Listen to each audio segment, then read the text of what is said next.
The Krellith sovereignty had ruled the galaxy for 3,000 years, and they knew how to handle new species. When their scout ships found the blue planet in the outer spiral arm, they watched and they waited.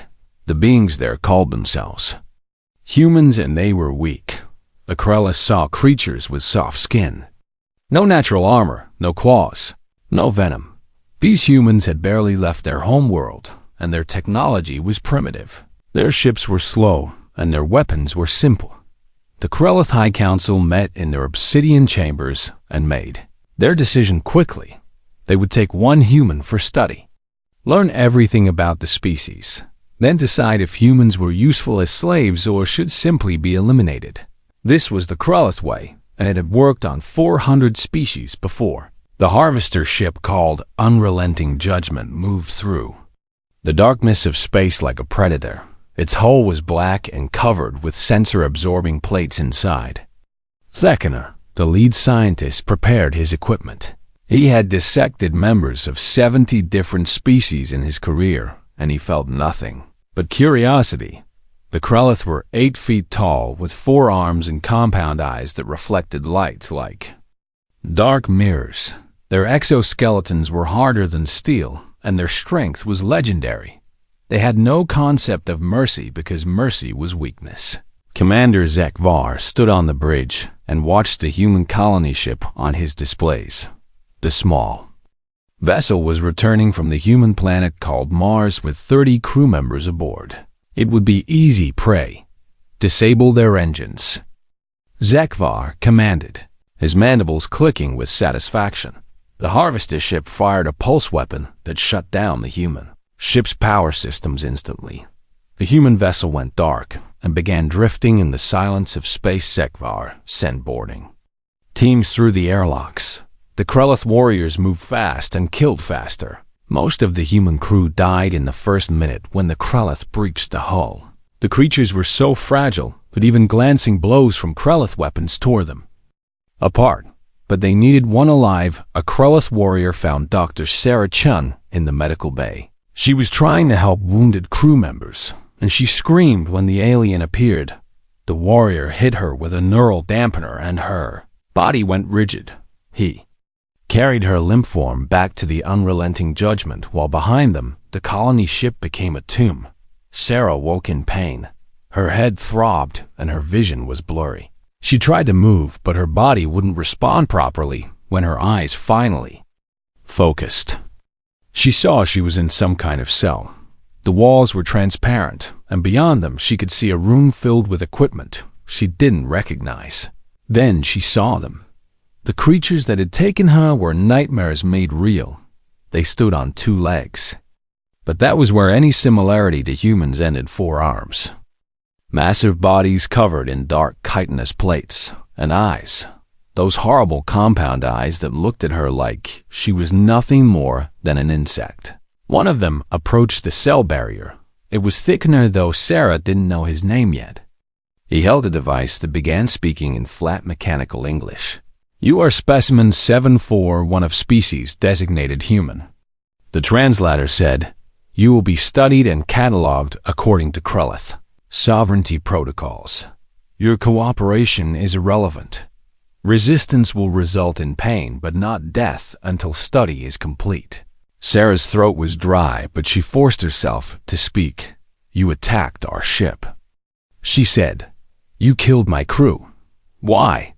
Theckener tilted his head in a gesture that might have been curiosity.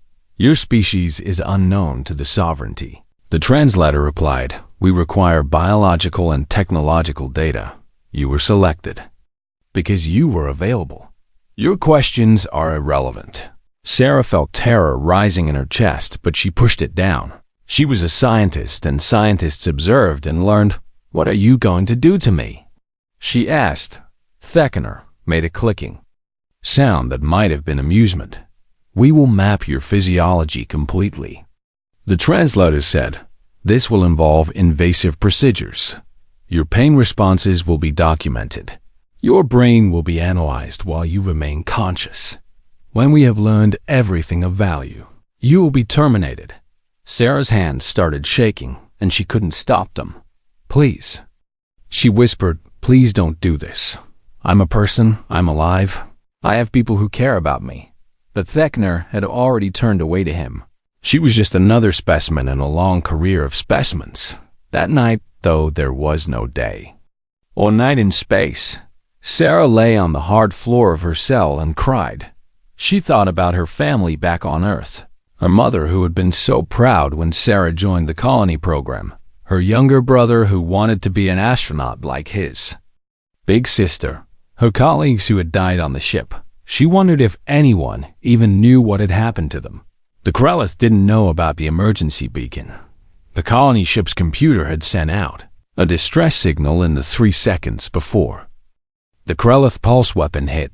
The signal contained the ship's last known location.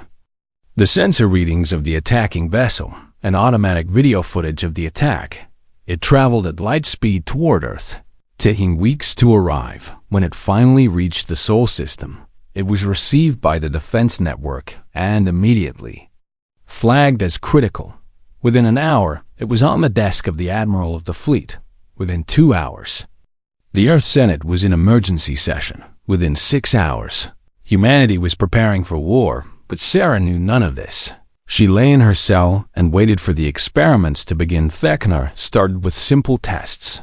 He took blood samples and tissue samples. He scanned her body with devices that made her bones ache. He injected her with chemicals to see how she reacted. Some made her violently ill. Others caused hallucinations. One made her heart race so fast she thought it would explode through it all. Thekner took notes and showed no emotion. Sarah learned quickly that begging meant nothing to the Krellith. They had no empathy, no compassion, no understanding of suffering. They were predators who had evolved to see other beings as either threats or resources. Humans were clearly resources after 2 weeks of testing. Thekner prepared for the first invasive surgery. Sarah was strapped to a table that adjusted to hold her immobile. She could see the surgical tools laid out beside her. They looked like instruments of torture.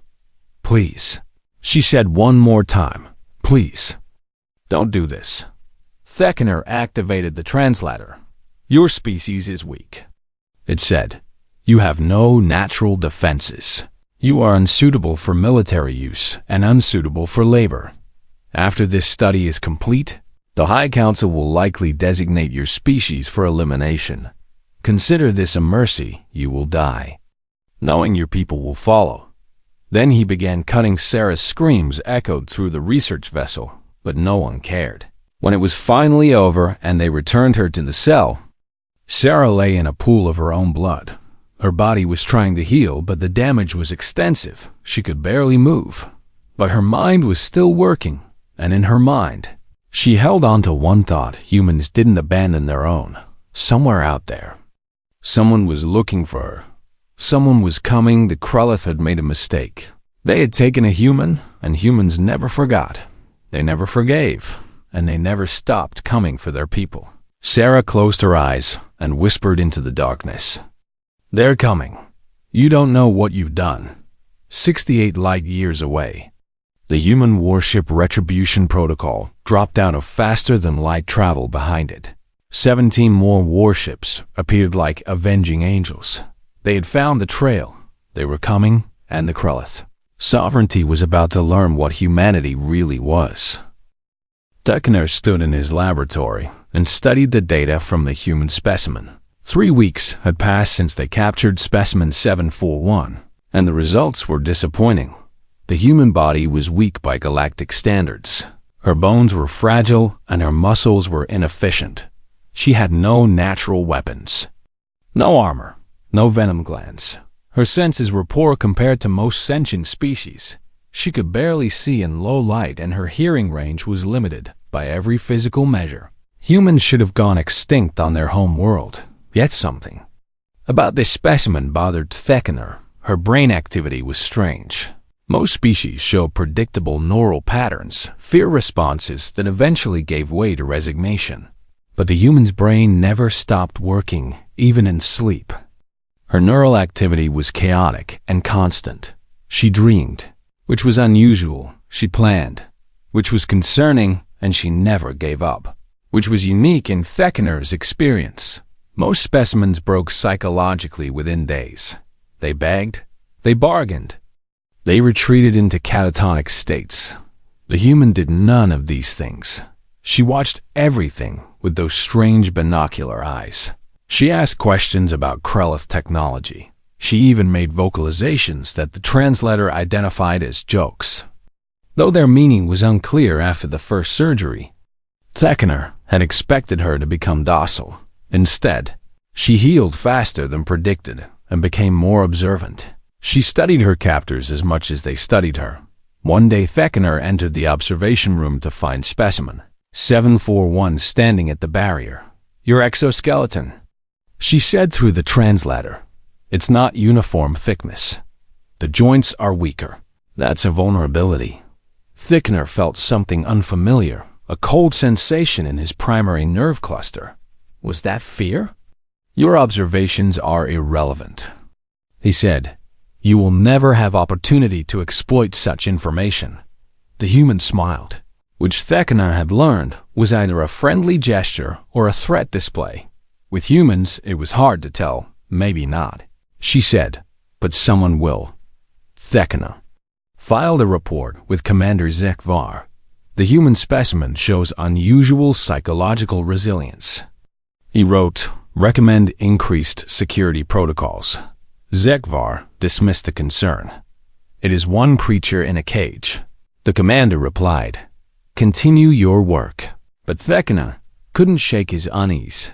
He began researching the limited data they had collected on human civilization. What he found disturbed him. Humans were a fractured species, constantly fighting among themselves, but they had something the Krellith had never encountered.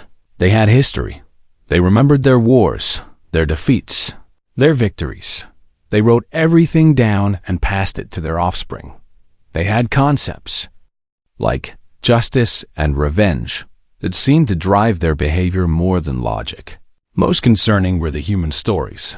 They had countless tales of individuals who sacrificed themselves for others, warriors who fought impossible odds to protect their people, leaders who refused to surrender even facing certain death. Theckener had studied 400 species, and none showed this pattern. Most beings chose survival over honor. Most beings abandoned lost causes. Humans seemed to do the opposite. They fought harder when losing. They never forgot insults or injuries.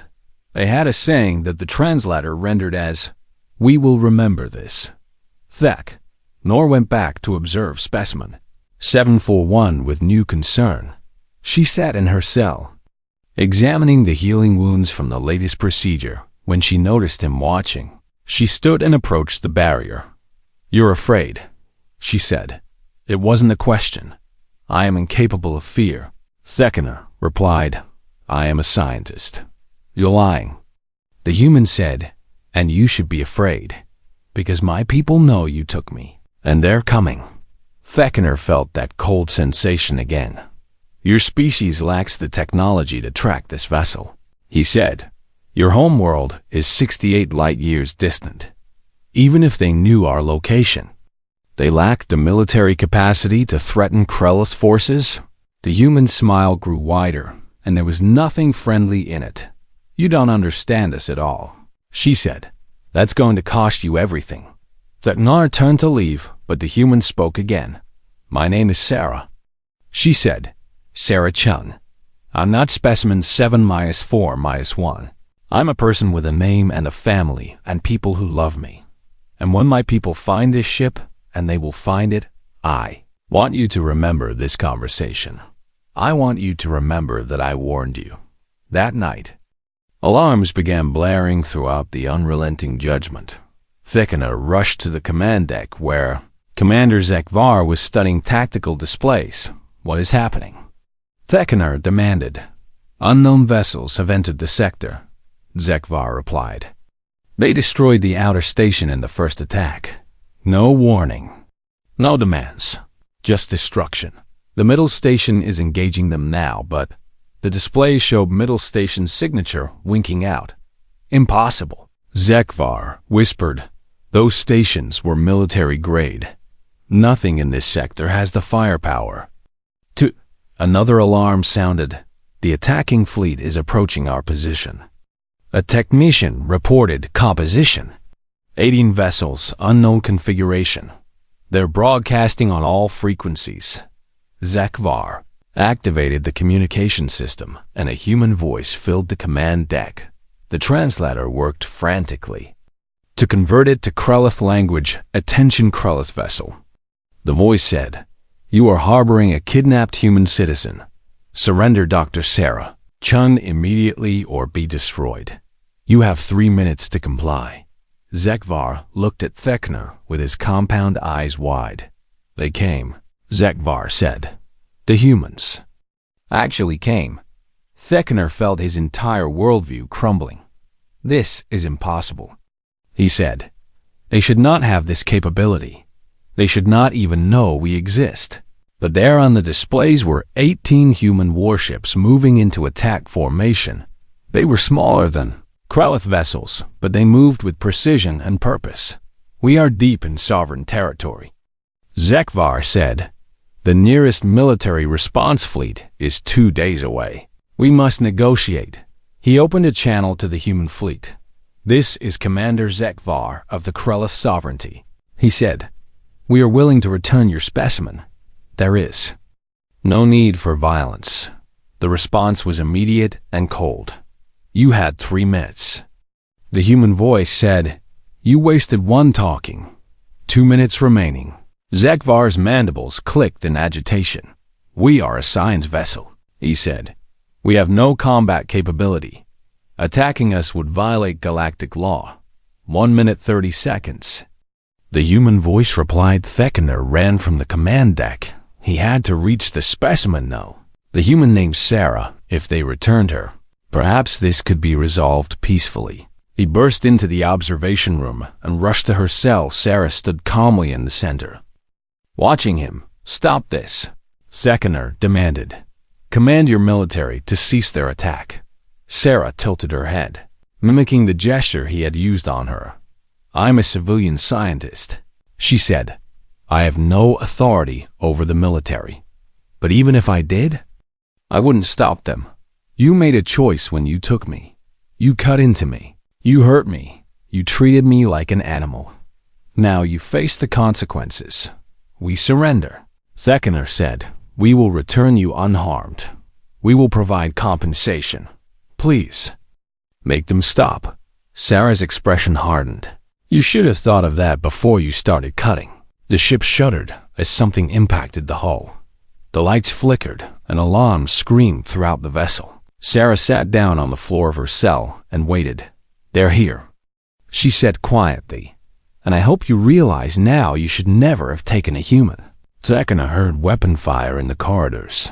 He heard his fellow Krelith screaming. He heard boots stomping through the ship with brutal efficiency. The door to the observation room exploded. Inward armored figures poured through. Weapons raised. Thekner raised his forearms in surrender. "I yield," he said. "I surrender according to Galactic Convention." The lead human removed his helmet. His face was covered in scars, and his eyes were cold. "The Galactic Convention doesn't apply to you," he said. Then he fired. Thekner fell, and his last thought was that the human specimen, though. Dr. Sarah Chun had tried to warn him. He just hadn't listened. The human Marines moved through the Krelith research vessel like death itself. They wore black armor that absorbed light and made them look like moving shadows. Their weapons fired projectiles that punched through Krelith exoskeletons as if they were paper. Commander Zekvar tried to organize a defense, but his crew had never faced anything like this. The Krelith were used to being the predators. Now they were prey. Krelith warrior charged the human Marine with all 4 arms extended. The Marine sidestepped calmly and fired 3 times. The warrior fell and didn't move again. "Surrender." Zekvar broadcast through the ship's communication system. "All Krelith personnel are to cease resistance immediately." We surrendered to the human forces, but the humans didn't stop. They moved from deck to deck, room to room, methodically clearing the vessel. Every Krellith they encountered died regardless of whether they fought or surrendered in the medical bay. A Krellith doctor raised his arms and spoke through his translator. "I am non-combatant," he said. "I invoke protection under the Galactic Medical Accord." The human Marine shot him twice in the thorax.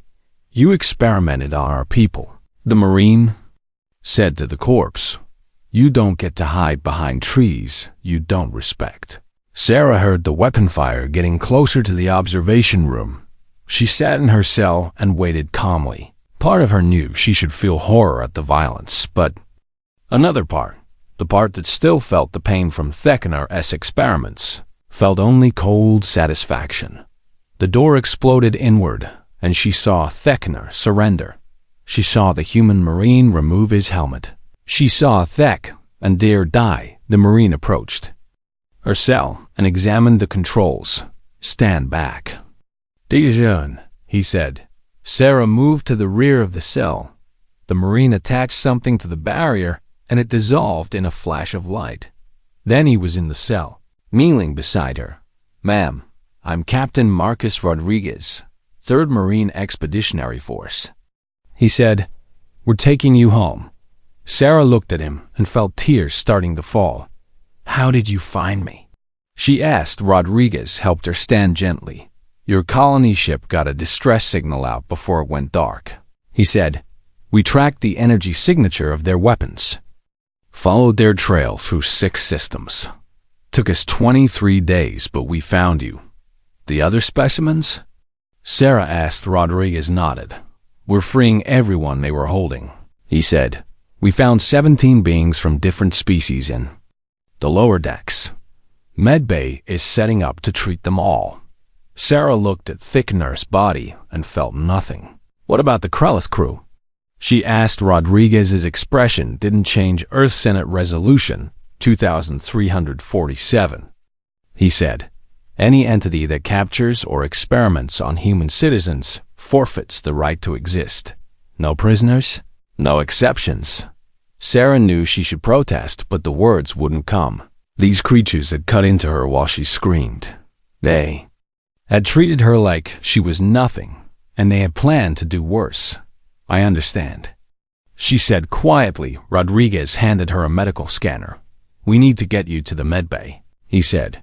"But first I need to know, did they implant any tracking devices or monitoring equipment?"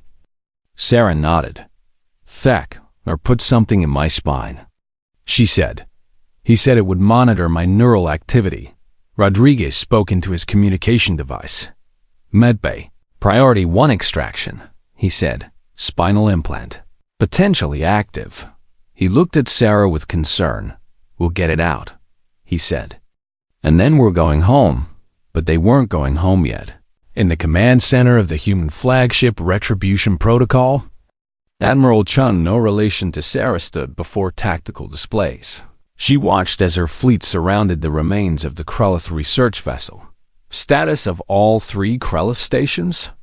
she asked. "Destroyed, ma'am," her tactical officer reported. "All personnel eliminated. No survivors."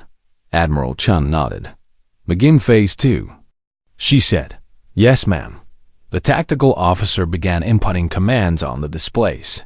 The fleet began moving to new coordinates.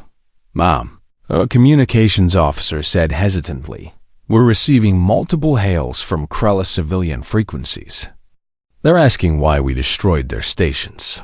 They say they had families there." Admiral Chun's face remained impassive. "Did we ask them why they cut into Dr. Chun?" she said. "Did we ask them why they killed 30 of our people on that colony ship?" "No, ma'am." "Then we don't owe them explanations. Continue the operation over the next 72 hours. The human fleet moved through Krellith space like a storm. They tracked every vessel that had contact with the unrelenting judgment. They tracked every station that had supplied it. They tracked every colony where crew members lived, and they destroyed them all. The humans didn't target military installations exclusively. They hit civilian population centers where the families of the research crew lived. They destroyed supply depots that served the local economy. They burned orbital stations that Had nothing to do with the military. It wasn't war. It was a message written in fire. On the fourth day, Admiral Chun authorized the broadcast. It was sent on every frequency the humans could access. It was translated into every language their computers recognized, and it played on a loop across Krella space. "We are humanity," the message began. "We are the species you underestimated. The being you took from us was named Dr. Sarah Chun. She was a scientist, an explorer, a daughter, a friend. She was one of 8 billion. You heard her. You studied her like she was an insect. You made her scream." Sarah heard the broadcast from the medbay, where doctors were removing the implant from her spine. She listened to the words and felt a complicated mix of emotions: pride that her people had come for her, horror at what they had done in her name, relief that she was safe, guilt for the innocent beings who had died. "We want you to understand something about humans." The broadcast continued. We remember every slight, every wound, every injustice. You violated someone we considered family. You have shown us what you are. We will show you what we are." The Krelathai Council gathered in emergency session. They watched reports flooding in from across their territory. 18 installations destroyed, 6 civilian colonies burned, over 40 vessels reduced to debris, and the human fleet was still operational. "Still hunting, we must respond," one council member insisted. "We must show strength or appear weak." "With what?" Another replied. "They destroyed 3 military stations in 40 minutes. They have weapons we've never seen. They fight without mercy or hesitation. We are the Krella sovereignty." The first council member said, "We have ruled for 3,000 years. We cannot bow to a species we discovered 3 weeks ago." But another council member pulled up the broadcast and played the final section. "This is your only warning." The human voice said, "Every human being in this galaxy is under our protection. Every single one. If you take one of ours, we will take everything from you. We don't care about distance. We don't care about your numbers. We don't care about treaties or laws. You wrote to justify your barbarism. Touch another human and we will find you. We will burn every world you've ever known. We will hunt your species to the edge of extinction. And when you're the last of your kind crying out for mercy, we will remember Dr. Chun's screams, and we will show you exactly as much compassion as you showed her." The council chamber fell silent. The first human you seized was also the last one you will ever lay eyes on. The broadcast concluded. Stay away from Earth. Stay away from humanity. Or learn what it means to face a species that chooses compassion but is capable of absolute brutality. Then the human fleet vanished from Krulla's sensors. They had jumped to faster than light travel and disappeared into the darkness between stars. The Krellith scrambled to track them, but it was impossible. The humans were gone, but their message remained. And every species in the galaxy heard it. Sarah Chun lay in her recovery bed and stared at the ceiling. Captain Rodriguez sat nearby, keeping watch. "They killed so many," Sarah said quietly. "Because of me." Rodriguez shook his head. "Because of what was done to you," he corrected. "There's a difference." "Is there?" Sarah asked. "Those Krellith civilians, their children, they didn't hurt me." "No." Rodriguez agreed. "But their government did. And if we hadn't responded with overwhelming force, every species with a harvester ship would be hunting humans right now. We're not just protecting you, Dr. Chun. We're protecting every human who might come after you." Sarah closed her eyes and tried to make peace with that logic. She didn't know if she ever would. The news spread across the galaxy faster than light. Every species with interstellar communication heard about the humans and what they had done. The Krellith sovereignty, one of the oldest and most powerful empires in known space, had been humiliated. They had taken a single human and faced devastation in return in the crystal courts of the Valaxi Commonwealth. The council gathered to discuss the implications. The Galaxy were a species of crystalline beings who prided themselves on logic and reason. The human response was disproportionate. Council Prime stated, one individual taken, thousands killed. In retaliation, this violates every principle of measured justice. But Council Secondary, who had studied the human broadcasts, disagreed. The Krellith took a human for biological experimentation. She said they planned to dissect her alive and then eliminate her entire species. The humans responded not to theft, but to torture and genocide. Perhaps their response was appropriate. Appropriate? Council Prime's crystalline form pulsed red with agitation. They killed civilians. They destroyed colonies. They acted like the very monsters they claimed to oppose. Or, Council Secondary replied, they acted like a species that will not tolerate predation. We must consider what this means for the galaxy. For 3,000 years, the Krellith have taken specimens from hundreds of species. How many were experimented on? How many were killed? And what did we do about it? The council fell silent because they all knew the answer: nothing. They had done nothing because challenging the Krellith meant war. And now a new species had shown them how war should be. Fought in the hive networks of the Xanthari Collective. Billions of connected minds discussed the human phenomenon. The Xanthari were insectoid beings who shared thoughts across their entire species. They understood group consciousness better than any other race, and they were afraid the humans fight as individuals. The collective mind observed. Yet they coordinate like a hive. Each human acts independently, but toward a unified purpose. They have the strength of individualism and the power of collective will. This should not be possible. One segment of the collective mind raised a concern. The humans claimed they chose compassion. It said, but they demonstrated brutality. Which is their true nature? The collective pondered this question for days. Finally, they reached a consensus. Both. They decided humans are capable of both extremes. This makes them unpredictable and dangerous. We must never provoke them. The Krellith High Council met again in their obsidian chambers. But now the mood was different. Fear had replaced confidence.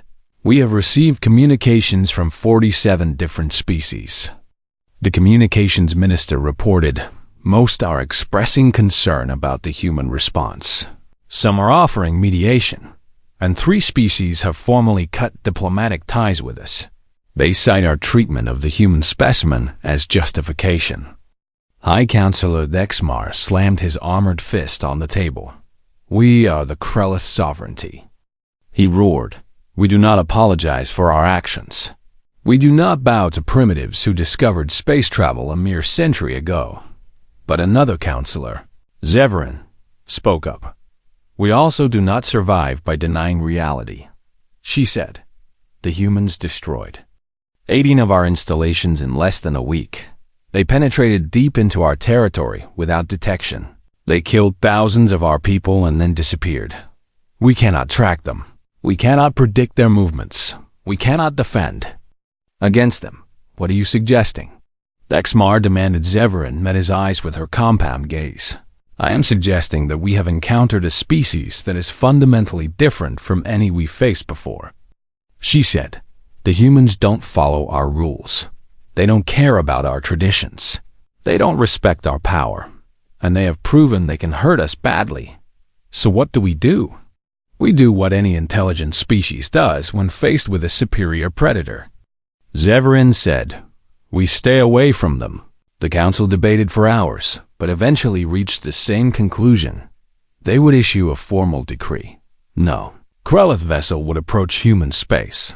No Krellith would interact with humans. The species called humanity would be added to the forbidden list. It was the first time in Krellith history that they had retreated from a species they could have conquered. But pride meant nothing to the dead. The human fleet arrived back in Earth orbit after 6 weeks of travel. Sarah Chun stood on the observation deck of the Retribution Protocol and looked at her home world. The blue and white sphere hung in space like a jewel. She had wondered if she would ever see it again. Admiral Chun still, no relation, approached and stood beside her. "How are you feeling, Doctor?" The Admiral asked. Sarah considered the question carefully. "I don't know," she said honestly. "I'm grateful to be alive. I'm thankful that you came for me. But I can't stop thinking about all the beings who died because I was taken." Admiral Chun nodded. "That's the burden of being human," she said. "We're capable of great compassion and terrible violence. The question is which one we choose." "Did we choose right?" Sarah asked. "I chose to protect humanity," Admiral Chun replied. "I chose to send a message that we will not be victims. I chose to make every predator species in the galaxy think twice before touching a human. Whether that was right, history will judge, but I would make the same choice again." Sarah looked at her reflection in the viewport. She barely recognized herself. 3 months ago, she had been an idealistic scientist who believed in peaceful coexistence. Now she had seen the worst the galaxy had to offer, and she had seen the lengths her own species would go to protect their own. What happens now? She asked. Admiral Chun pulled up a holographic display. "The Earth Senate is in session," she said. "They're debating our next steps. Some want to retreat behind our borders and defend our territory. Others want to take a more active role in galactic affairs. What do you think we should do?" Sarah thought about the 17 other beings they had rescued from the Krellis ship. She thought about all the species across the galaxy that faced predation from empires like the Krellith. She thought about what it meant to be human. "I think we need to be what we've always claimed to be," she said. "Protectors of the innocent. Not conquerors, but not victims either. We extend the hand of friendship first, but we keep the other hand ready." Admiral Chun smiled slightly. "You sound like a politician." "I sound like someone who learned the galaxy is more dangerous than I thought," Sarah replied. "And that sometimes compassion means being willing to fight." Below them, Earth turned slowly in its orbit across its surface. 8 billion humans went about their lives. Most didn't know what had happened in Krellis space, but the galaxy knew in the criminal underworlds of a dozen species. The word spread quickly. Humans were off limits. Taking a human meant death. Not just for the individual who did it, but for everyone connected to them. The humans didn't negotiate. They didn't accept ransoms. They came with warships and they killed everyone in the academic centers of the more civilized species. Scholars studied the human response. They analyzed the tactics, the technology, the psychology. What they found both fascinated and terrified them. Humans were persistence hunters. They didn't give up. They didn't forget, and they would chase their prey across the galaxy if necessary. But humans also formed bonds stronger than most species. They didn't just protect their genetic relatives. They protected anyone they considered part of their group. This made them unpredictable. A human might sacrifice themselves for a complete stranger. A human might wage war over a single individual. And humans felt emotions with an intensity that most species found irrational. They could be moved to tears by music. They could be driven to rage by injustice. They could show mercy to enemies and cruelty to allies. It all depended on circumstances that other species struggled to predict. The general conclusion among galactic scholars was simple: humans were dangerous because they were paradoxical. They valued life, but were efficient killers. They sought peace but excelled at war. They were individually weak, but collectively unstoppable. And now they were announcing their presence to the galaxy in the most violent way possible. Some species welcomed humanity. The oppressed and the victims saw potential allies. Others feared them. The predators and the conquerors saw a new threat. But all of them remembered the broadcast. All of them remembered the message. The first human you seized was also the last one you will ever lay eyes on. It wasn't a threat. It was a promise, and humanity had proven they kept their promises. Sarah Chun prepared to leave the Retribution Protocol and return to Earth. She had testimony to give. She had reports to file. She had a life to rebuild, but she knew she was forever changed. The galaxy had shown her its true face, and her own species had shown her what they were capable of. She just hoped they would use that capability wisely, because now the whole galaxy was watching, and humanity's next move would determine whether they became heroes or villains, or perhaps something more complicated than either. 6 months after her rescue, Sarah Chun stood before the Earth Senate in Geneva. The chamber was filled with representatives from every nation and colony. Cameras broadcast her testimony to 8 billion people across Earth and its settlements. Sarah wore a simple blue dress, and her hands shook slightly as she approached the podium. She had practiced this speech 100 times, but the words still felt inadequate. Honorable Senators, she began, I'm here to tell you what happened to me and to offer my perspective on how we should proceed. The chamber fell silent.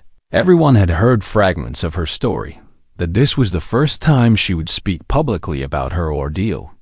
Sarah took a deep breath and continued, When the Krellith took me, they didn't see a person, she said. They saw a specimen, a resource, something to be cataloged and discarded.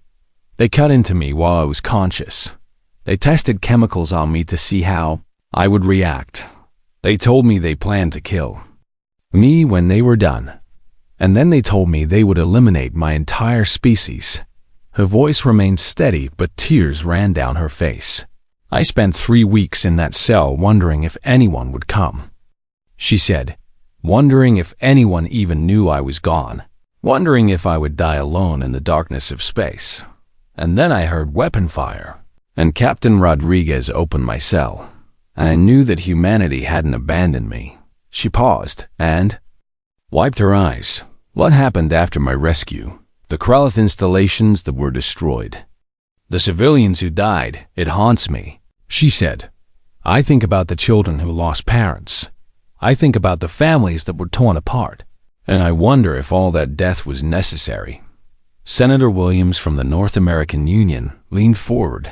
Dr. Chun, he said, do you believe our military response was justified? Sarah considered the question carefully. I believe it was effective, she said. Before our response, the Krellith had been taking specimens from species across the galaxy for 3,000 years. They had never faced consequences. Now they have. Whether it was justified, I think that's a question each of you must answer for yourselves. Senator Nakamura from the Pan-Asian Coalition spoke next. What do you recommend we do going forward? She asked. Sarah had thought about this question for months. I recommend we become what we claim to be, she said. Protectors of the innocent, defenders of the vulnerable, not conquerors, not empire builders, but a species that stands against oppression wherever we find it. The galaxy is full of predators like the Krellith. She continued, species that see others as resources or threats. But it's also full of victims who have no one to protect them. We have the power to change that. We have the technology and the will. The question is whether we have the wisdom to use them responsibly. The debate that followed lasted for 3 days. Some senators argued that humanity should retreat behind its borders and focus on defense. Others insisted that Earth had a moral obligation to intervene against oppression. Still others worried that taking on a protective role would drain resources and make enemies. Sarah attended every session and listened to every argument. On the 3rd day, the Senate voted Resolution 2401 passed with 73% approval. Humanity would establish the Terran Protection Mandate. Any species that practiced slavery, non-consensual experimentation, or systematic oppression would face human intervention. It wasn't conquest, it was liberation. Or at least that's what they told themselves. The news rippled across the galaxy within days. Species that had suffered under empires like the Krellith celebrated the Lyrians, a feline species that had lost thousands to Krellith experimentation, sent a delegation to Earth. They arrived in a small ship and requested an audience with the Senate ambassador. Kira stood before the same chamber where Sarah had testified. on behalf of the Lyrian people. She said through her translator, "We thank humanity for what you did. The Krellith took our people for generations. We petitioned the Galactic Council for help, but no one acted. You acted. And now the Krellith fear you as we once feared them." Senator Williams welcomed the ambassador warmly. "We're pleased to have your support," he said. "We hope to build strong relationships with species who share our values." But Ambassador Kara's expression grew serious. A word of caution. She said, "The path you have chosen is dangerous. You will make enemies among the powerful. You will face criticism from the comfortable, and you will be forced to make difficult choices. The question is not whether you can protect the innocent. The question is whether you can remain innocent while doing so." Sarah watched this exchange from the gallery and felt the weight of the ambassador's words. The Terran Protection Mandate deployed its first mission 3 months later. A human fleet arrived at the Thonkar system, where the local government was engaged in ethnic cleansing. The humans broadcast a simple message: "Stop the killings, or we will stop them for you." The Thonkar government refused. They claimed internal affairs were not subject to outside interference. They called the humans hypocrites and imperialists. Human fleet destroyed the Thonkar military command structure in 4 hours. Then they sent ground forces to protect the targeted population. The operation saved 2 million lives. It also killed 15,000 Thonkar soldiers. The galactic response was divided. Some species praised humanity's intervention. Others condemned it as a violation of sovereignty. The Galactic Council held emergency sessions to debate the human actions. In the end, they issued a formal censure, but took no other action, because deep down, every species on the council knew a simple truth: humanity had the power to act and the will to use it. And words on paper meant nothing to beings like that. Sarah returned to her work as a xenobiologist, but everything had changed. She couldn't look at alien species the same way anymore. She knew some of them were predators who saw humans as prey. She knew others were victims who needed protection, and she knew that humanity now bore the responsibility of distinguishing between the two. 1 year after her rescue, Sarah received a message through official channels. It was from the Krellith sovereignty. She almost deleted it, but curiosity won out. The message was brief: Dr. Chun. It read, "I am Zevran of the Krellith High Council. I write to inform you that our species has enacted new laws. Kidnapping of sentient beings is now prohibited, under pain of death. Experimentation without consent is forbidden. Our harvester program has been permanently terminated. This does not excuse what was done to you, but perhaps it demonstrates that your suffering was not meaningless. The galaxy has learned from your ordeal.